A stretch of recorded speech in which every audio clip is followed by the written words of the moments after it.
Hello, everyone. I'm Carlos Silva, the sports editor here at the Lubbock Avalanche-Journal, joined by Don Williams, our Texas Tech football beat writer. It's an open date, not an open or bye week, Don, but we still got a little bit of stuff to talk about with Texas Tech football. I know everyone kind of wants to know Alan Bowman's status, kind of other things as well, and we'll get all into that for the next 30 minutes as we do our Facebook Live, brought to you by AJ Media. I guess for you, Don, we got some updates on Alan Bowman. I know you provided a story earlier this week right after Sunday. Cliff Kingsbury gave his update on that. I guess what are some of the things to take away? Well, I think everybody knows, of course, by now that the diagnosis was partially collapsed lung when he got hammered by a defensive end on one side from the right side, yeah, and hammered by a cornerback from the left side, and leaves the game. There's a partially collapsed lung. He was taken to Covenant Hospital on Saturday afternoon and has remained there pretty much ever since. As of today, as we talk here on Tuesday afternoon, the Tech officials told us this morning that Alan Bowman was still hospitalized at Covenant. And I don't know that that is necessarily unexpected. That injury happens, seems like so infrequently in football that we don't really have a whole lot to go by. And so I was looking it up the other night on a medical website, webmd.com. I don't know that webmd.com is a real valid resource, but I'm going to assume that it is. It's on the internet. And according to them, they said the normal recovery time for a collapsed lung is 1 to 2 weeks. Yeah. And then beyond that, doctors generally discourage air travel for 3 weeks after the lung is fixed. Yeah. Or repaired, actually, was the term that they used. The last time I can remember a Texas Tech football player having a partially collapsed lung, was Leon Mackey. That was in the 2011 season. Mm-hmm.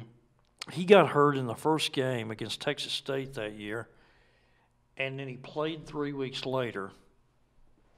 And if you'll pardon me for a second, and I'll get the specifics up in front of me, he got hurt on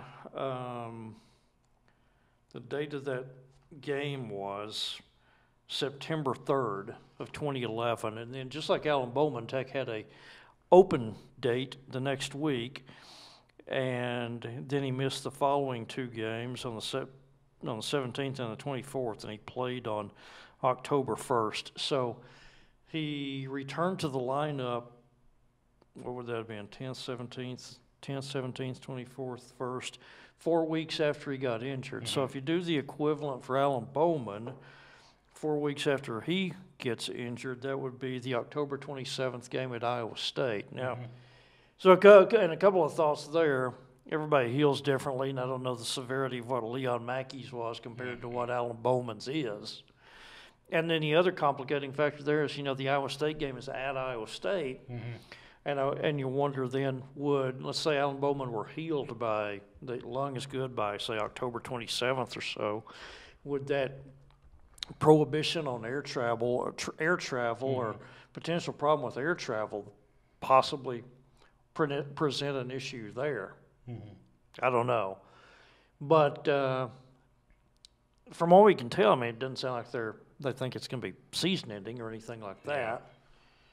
But, fair to say, he's not going to be playing next Thursday, and so that's the next game, Texas Tech at TCU, next Thursday night in Fort Worth, and so I think it's going to be the Jet Duffy show next week. And we saw Saturday against West Virginia. That can be a lot of good, a little bit of bad, but mm-hmm. The little bit of bad though was a couple of plays that were really bad, and mm-hmm. One of them actually kind of derailed and short-circuited potentially. Takes a chance to go down, tie that game, send it to overtime there in the fourth quarter last week. But like you said, he's got a lot of good, a lot of bad. Started off with 2 completed passes, ran, and then right after that threw the interception. Now again, depending on how you feel, it could have been a long punt, if you will. It was at the end of the going into halftime, so I guess you can kind of maybe. So that one wasn't too damaging. You can kind of negate that, if you will. But the tough one, like you said, was you're going on a game-tying drive. You have a first read that you're kind of looking at. Jadion High's down in the middle. You kind of see a receiver to your left. I believe it was Antoine Wesley in the flat. Saw something, threw it a little bit low, and then, of course, that turns into a pick six that, as you said, kind of really derailed what could have been a game-tying drive. And I think that's the one thing that Coach Kingsbury's been talking about. You have to get rid of those type of plays. Obviously, you want to make the play. You want to continue to move the drive on, but sometimes it's those easier passes, maybe the 1 to 2 to 3 yard gains that just kind of slowly but surely get you to that first down. And Duffy, I would think, was probably looking for the big play there because Wesley didn't really have anyone near him. It's just he kind of missed the spot. I think that's the biggest thing is the accuracy wasn't there. Yeah, and that's the worrisome thing because Tech had 89 plays on Saturday, and you can make a bunch of good plays, but if you throw interceptions like those two, and like I say, the first one wasn't damaging, but the first one was terribly bad judgment because you had three guys there that could have picked off the pass. So that doesn't bode well. And then you want a quarterback who's going to react well under pressure and in the heat of the moment. And for the most part, he did. But then when you finally put yourself into position to complete that comeback, he throws another pass that is just kind of leaves you shaking your head. And so you wonder, can he, over the course of a full game, can he avoid those issues, which have kind of been the thing that has plagued him throughout this year? That's the thing that one of the things that kept him from winning the job from the outset. Again, I think it'll be Duffy. McLean Carter we have not seen since third series of the season opener, and my sense is with Carter, we've seen him as recently as Saturday. He was on the sideline, shorts and jersey. That's pretty much how he's been for the past month. And even though maybe they're working him back in a little bit in practice, my belief is that at this point, having only played 2 series all year and having not played for a month, I think Cliff will be inclined to go with Duffy just because of, at least he's the guy who's been practicing for the last month. So I think it's going to be Jet Duffy's opportunity to kind of take the ball and run with it. Carter had it for 2 series, got hurt. Alan Bowman then got the opportunity to take the ball and run with it for an extended stretch, made the most of it. Now Bowman's down. I think it's going to be Jet Duffy's turn. And how? I don't know what the word is. I don't guess ironic isn't really the right word, but coincidental that Cliff Kingsbury has said he likes all three. He said that. Yeah. He has said consistently through the summer and August that he thinks he can win games with all 3 quarterbacks. And who would have predicted that by week 6 and week 5, really, that all 3 quarterbacks are going to have a chance to win a game. All 3 quarterbacks by week 6, I think, are going to wound up having started for the Red Raiders. And so now it'll be Duffy going in against what has normally been a real good defense. I think that's another challenge for Tech and for Duffy, is that it's not just any team you're starting against. You're going out and making presumably that first start against a program and a coach that's probably known for its defensive tactics more than anything with Gary Patterson. So that's kind of a tough first assignment. The other thing you have to think about, too, is, of course, as you have that open date, if you will, so does TCU. So they still have that same amount of time. They have like you said, Gary Patterson has time to kind of figure out, well, are you going to go with the and here's the other thing, too, is really the only difference between what McLean Carter and Jet Duffy could do is they can both use their legs. They can both throw the ball, but one's left-handed, one's right-handed. I don't know how much that changes. I know you've asked some players that, but I think the other interesting factor, which we'll get into next week, but will Sean Robinson play? He obviously has been mum, that being Gary Patterson, on his starting quarterback, so that's something that they're looking for. But I really agree with you. It's going to be, how can that Texas Tech offense go against that TCU defense? It's very, very good, especially on the defensive line. Yeah, and you touched on Carter for a moment, but and Cliff Kingsbury's been pretty consistent saying because of the running aspect of McLean Carter's game, which he likes to do a good bit and has some aptitude for,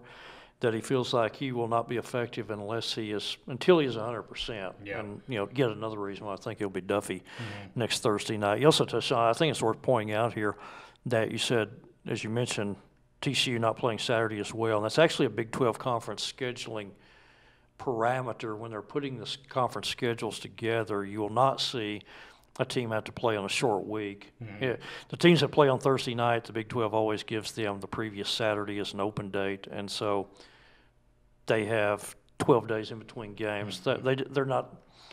Neither team will be working on a compressed week, not only for Tech TCU, but for any Thursday night game. That's kind of a Big 12 scheduling policy. So obviously we're on an open date too, obviously. So we'll take some questions and comments. Of course, I'm Carlos. That's Don. He covers Texas Tech, done that for the last 30-plus years, so he can kind of answer any question you have from the last 30 years if you want to ask him anything about, I don't know, maybe the Sun Bowl that Texas Tech was in, since we got the Sun Bowl helmet there. I was there in 1993.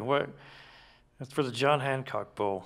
Where would you have been for the John Hancock Bowl in 1993, Carlos? I would have been the tender age of 7 years old, Don. 7 years old. Any idea if you would have been at the game? I might have been. My dad really enjoyed the Sun Bowl. He told me one time, took my mom there when there was a snow game, and she wasn't happy about it, but they went. It was one of those days where there was no snow that day, but it was about 40 degrees, bitterly bright sunshine, but bitter cold, north wind, about 40 degrees, miserable. Yeah.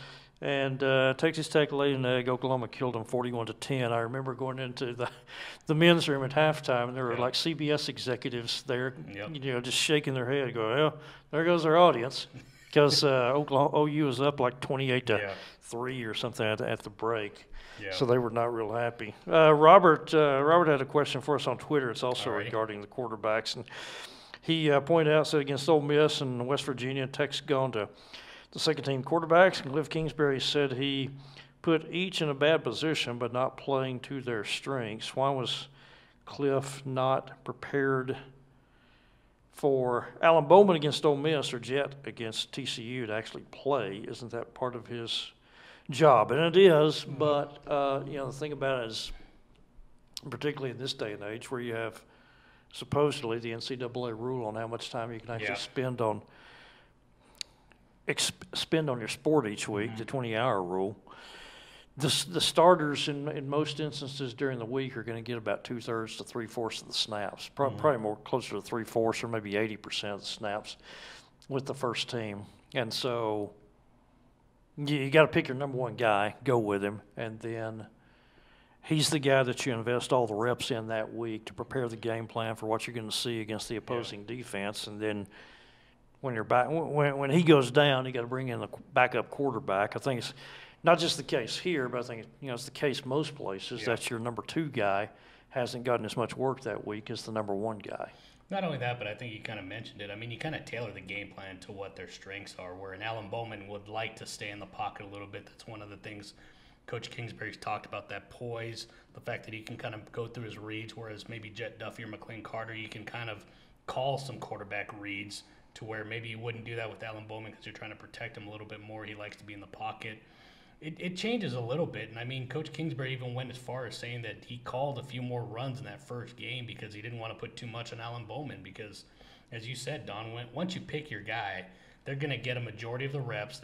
They're at least apt to know what you want to do in the game plan. Alan Bowman kind of went in there. Yes, he prepared to potentially start, but there's a big difference from playing in the game to just kind of preparing yourself for the game. And I think that was the one thing that really impressed me about Alan Bowman was just the fact that he was able to get in there, didn't really let the moment really kind of, I don't know, affect him. I guess is probably the best way. The bright lights didn't really bother him. And then, I mean, obviously you saw the greatness that he kind of put on the last couple of weeks up until he did get hurt last week against West Virginia. Well, we're talking about changing the subject a little bit, only slightly.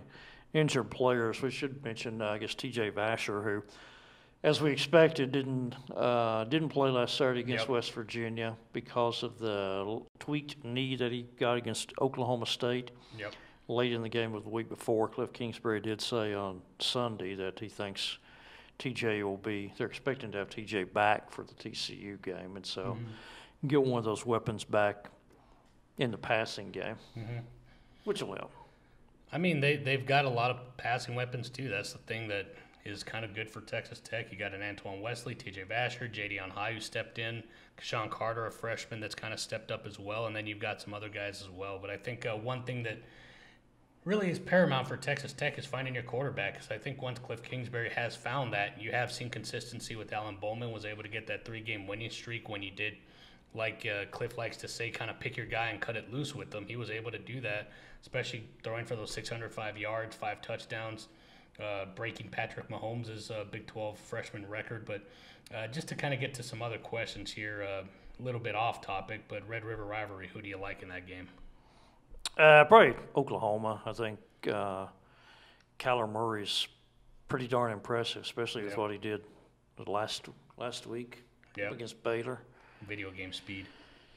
That's he not very tall, but man, he makes stuff happen. Makes a lot happen. You know, interesting thing to me is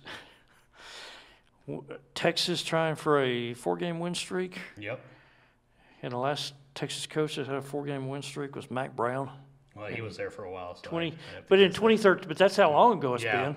Yeah. 2013 was the last time that team has won 4 games in a row. Yep. But I think they're winning ends this week. I think it'll be OU.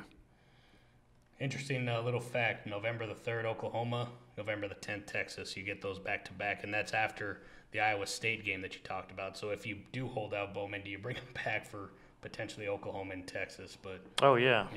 So, if he's ready, then sure. Yeah. I think.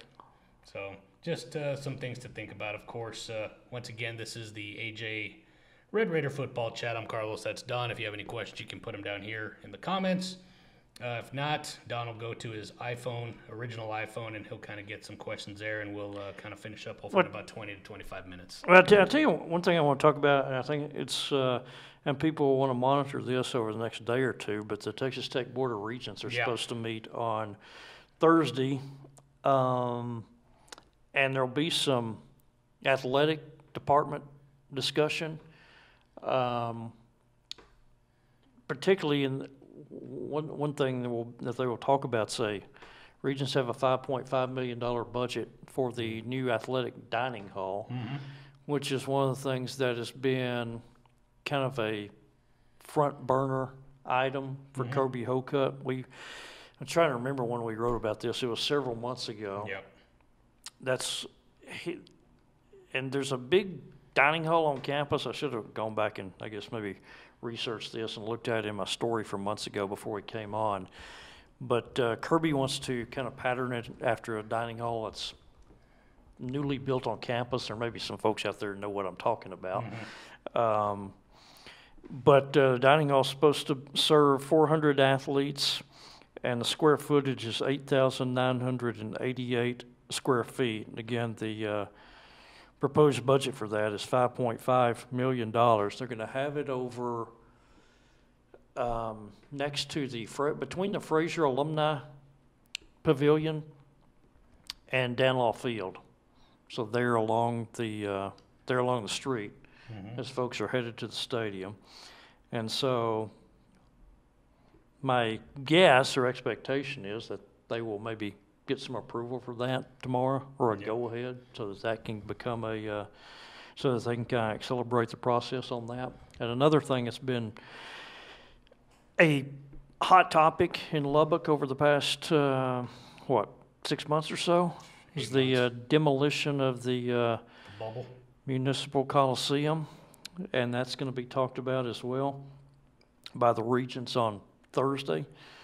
Of course, the citizens voted to give the Municipal Coliseum back to Texas Tech, and Texas Tech has said that we'll destroy it, tear it down, but they're going to give like the ABC Rodeo another year so that they can kind of make alternative plans to keep the rodeo going.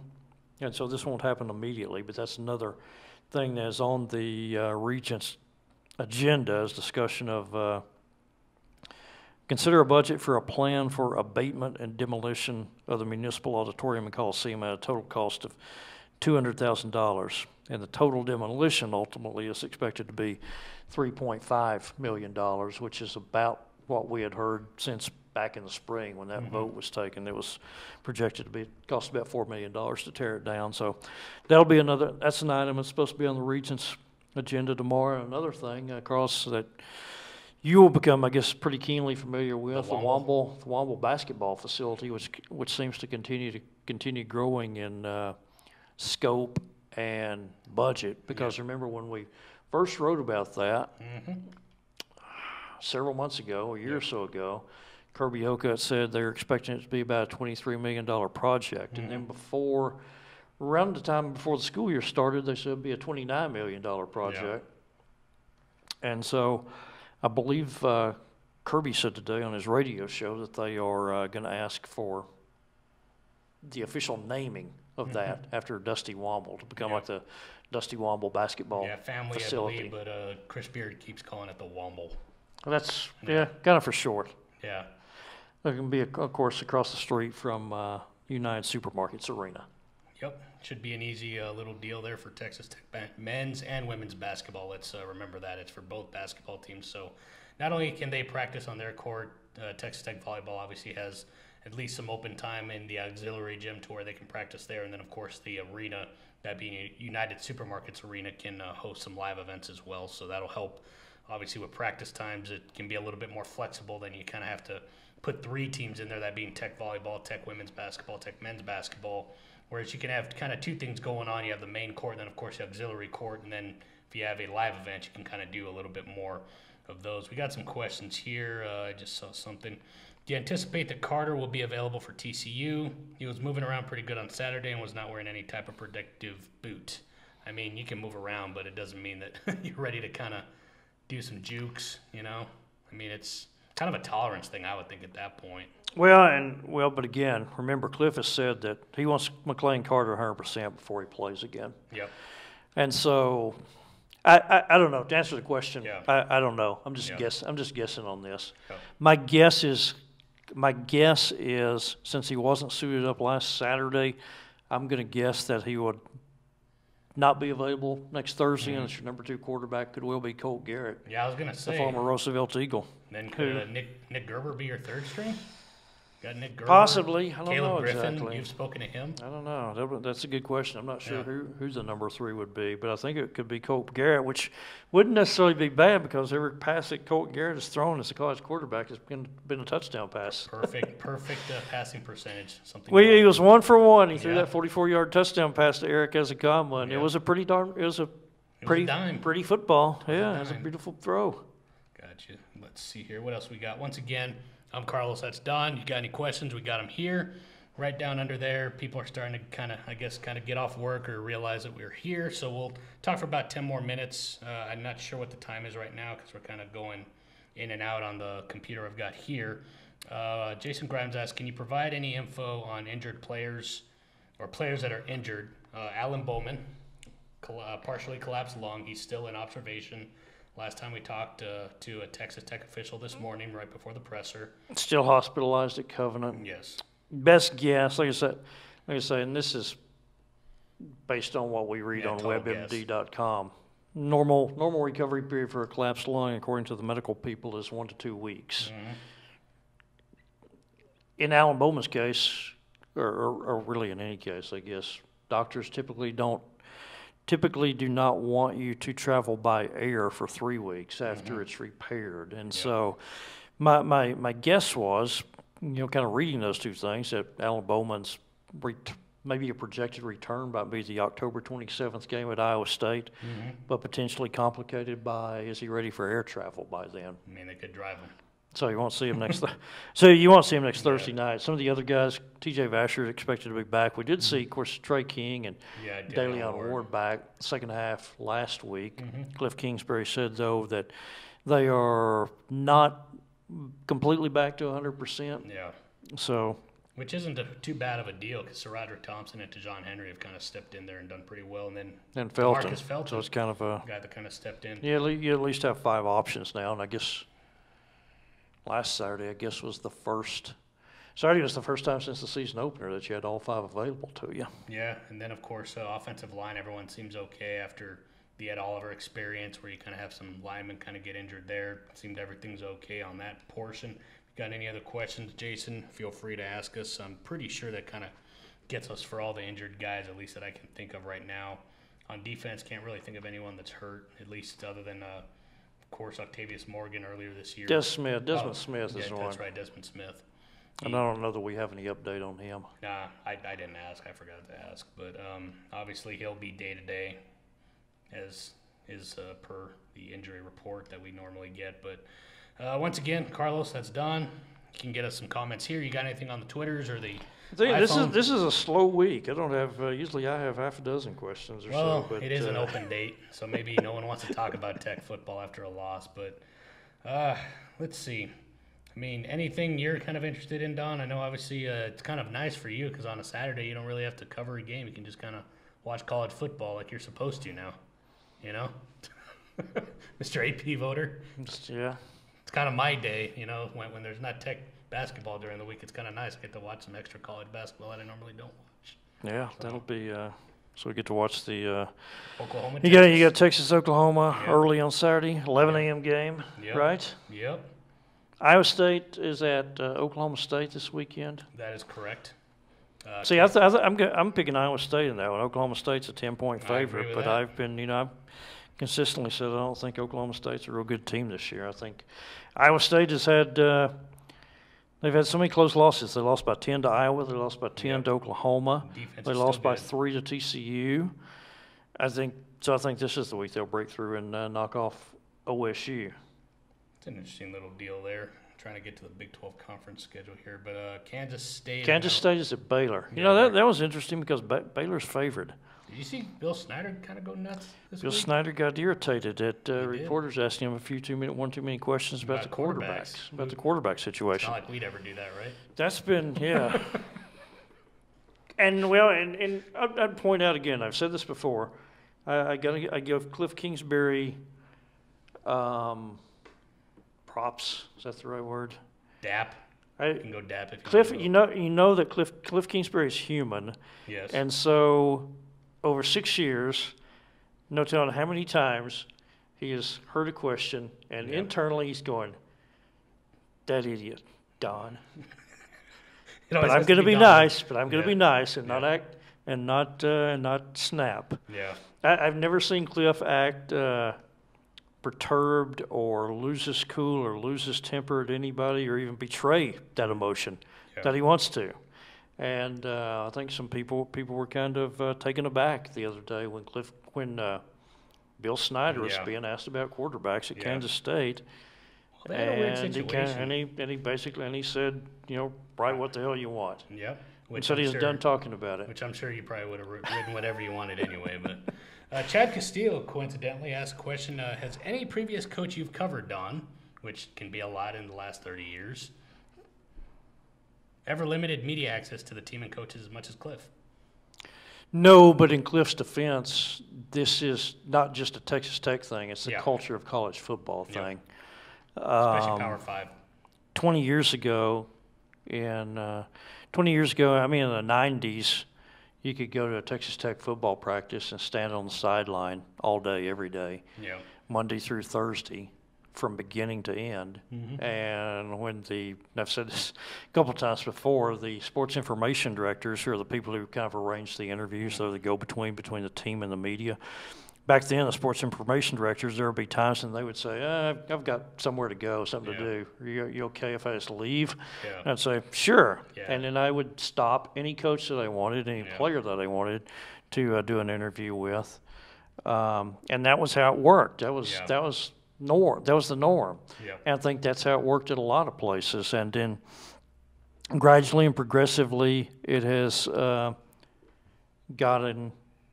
swung completely in the other direction. It started at Texas Tech in about 2005 because the first half of Mike Leach's tenure, he was very open and had open practices, a lot of open practices. A lot of fans got to come to open practices, especially preseason in August. And he had some players that kind of popped off in a Monday press conference the week of a Texas game. Texas hammered Tech. I forget if that was the 04 game maybe or if it was the 05 game. And after that, Mike Leach's demeanor changed, and he became much more closed off, at least in terms of practice access and that sort of, and player availability. And now it's just the norm everywhere in college football, but particularly within the Power 5. Yeah. Coaches are just very paranoid and secretive, and Even as recently as 10 years ago, I'd say Bill Snyder was very much the exception when it came to. Bill Snyder was very closed off about not giving injury information. And as recently as 10 years ago, I would say he was kind of an exception to that. And I think a lot more coaches have become that way, including Cliff, who, the way he treated the Alan Bowman disclosure this week was kind of time. It's kind of not the first time, but it's not the norm for him in season. He's pretty open with injury information during the spring, but in season he gets pretty closed off. And I guess he made an exception for Alan Bowman, one because he's high profile, and two because he went to the hospital. Yeah. Well, number two, I think everyone just kind of wanted to know generally how he was after that big hit. We got a question here on the old text line. Where's Xavier Martin? Says Chris Coburn. Just hasn't really. I mean, redshirt freshman, has other people in front of him, hasn't really developed yet. But, and I think we talked about him a couple of weeks ago, and I kind of used the examples of, okay, he's an inside receiver. Who's playing inside? Who are the starting inside receivers for Texas Tech right now? Jadion High. Yep. Zach Austin. Yep. Jadion High's sixth-year seniors. Yeah, 2 6-year seniors. Jadion, who just turned 24 years old. I guess Zach is probably 24 or about to be, going to be. And so I think we're kind of, particularly when you're a high-profile athlete like Xavier Martin is, people expect him to. A lot of people kind of expect him, want to see him be a key guy real early on, and players develop along different timelines and different time frames. And with him, it hasn't happened yet, but that doesn't mean that doesn't mean it won't. Maybe not might not be next week or next month, might not be next year, but as Jadion High's pretty much proven now, he's pretty good. You keep going out there and working your craft every day. You get an opportunity. Eventually, it can pay off in a big way. Right now, though, I don't think Xavier Martin's really no indication that he's really part of the plan in any time in the short term. And again, he's not just behind Jadion High at the wide receiver, but he's got an experienced guy in front of you in Seth Collins as well. Well, the other thing, too, is I think if there's one thing you see from the wide receiver corps, there's a lot of experienced guys that have kind of been in the game. I know Cliff and some of the players have mentioned when you talk about Jadion High, why he's been so successful. Zach Austin just said he's been playing the game. He has a feel for it. Like when you break off a route, you know where he's going to be, and I think that's what kind of made him just so good on third down situations where if something kind of went haywire, Alan Bowman knew where he would be, threw the ball, and he caught it. Timing with the quarterback. He had three straight 100-yard games, if I'm not mistaken. Jadion High has. I know he had 100 yards the previous game. I want to say don't remember exactly, but he's caught a lot of passes and a lot of clutch passes. Yeah, so anything else, Don? If not, I say we cut it off. I think we're good. Sounds like a plan, man. Well, once again, I'm Carlos Silva, the sports editor here at the Lubbock Avalanche-Journal. That's Don Williams. He's been covering Texas Tech football for the past 30 years for the Avalanche-Journal. You can get all the coverage and information this week during the open date. It's not the bye week. Open date, according to Ralph Russo, Mr. AP. You can kind of get all that information from us at redraiders.com and LubbockOnline.com. Don will have himself a nice little story here from the press availability today. And then, of course, we'll have all the coverage starting next week for the game on Thursday. That'll be at 6:30 p.m. at, I can't remember the name of the stadium. Thank you, Amon G. Carter Stadium. That'll be 6:30 p.m. Thursday on ESPN2. So if you can't make it, you can obviously catch it. Or ESPN, pardon me, not ESPN2. Thinking of another game, ESPN. So it'll be a big nationally televised game. You can follow Don at AJ_Don Williams. I'm at CM Silva Jr. Or you can catch us in the newspaper, the Avalanche-Journal, of course, every day on the day. Once again, we appreciate you watching. We'll talk to you next week.